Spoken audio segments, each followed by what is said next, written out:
Have you ever caught yourself staring into the mirror and wondering, who am I and what happened to me? Not even recognizing the woman staring back at you? Today, I want to share with you 3 most common ways women lose themselves. And I say this as someone who lived through each one. So the first and most common way women lose themselves is in motherhood. Maybe you're a mom today and you can relate to this deeply, or even if you're not a mom, I want you to listen closely because this conditioning starts from when we're young. Because we're taught that being a woman means sacrifice. You need to sacrifice with your family, with your relationships, with your career.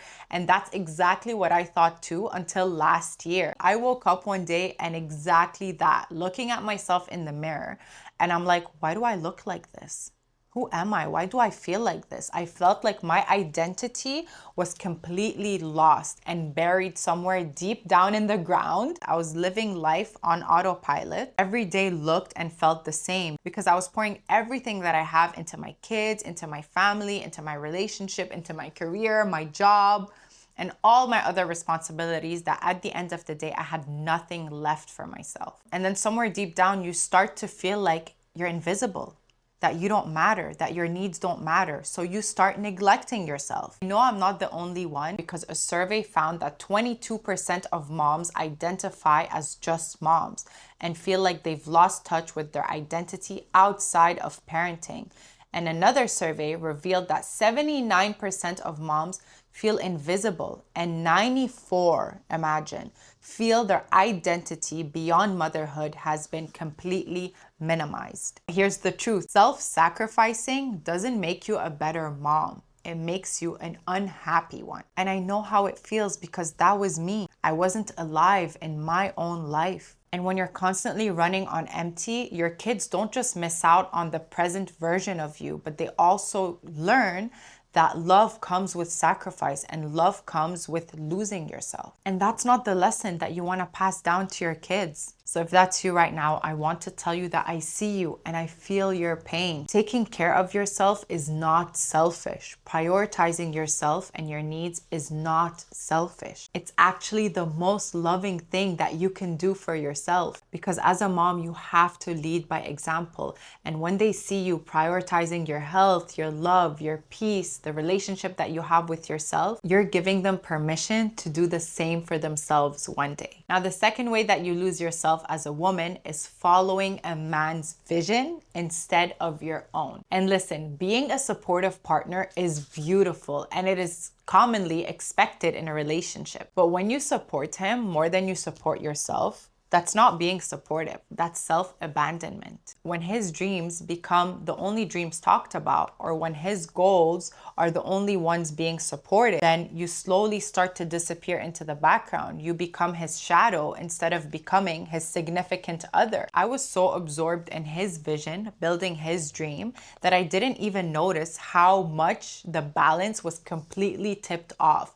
I remember once I was having a conversation about me and my dreams, and somebody asked me, what do you want? And I didn't even know how to answer that because I realized at that point, I actually had no dreams of my own. But let me tell you this, you are allowed to have your own dreams. You are allowed to have your own vision, your own hobbies, your own life outside of the relationship. Love doesn't require you to abandon yourself. It actually brings you closer to the most authentic version of you. The healthiest kinds of relationships are actually the relationships where both individuals are completely whole, but then come together in union. And when they come together, they are actually more alive, not one person living in the shadow of the other. And lastly, the third way that women lose themselves is staying stuck in the past. You hold on to what could have been, all the things that you missed out on, all the dreams that you didn't accomplish, and just replay the old stories, the old version of you, and the chapters that maybe you don't have closure in.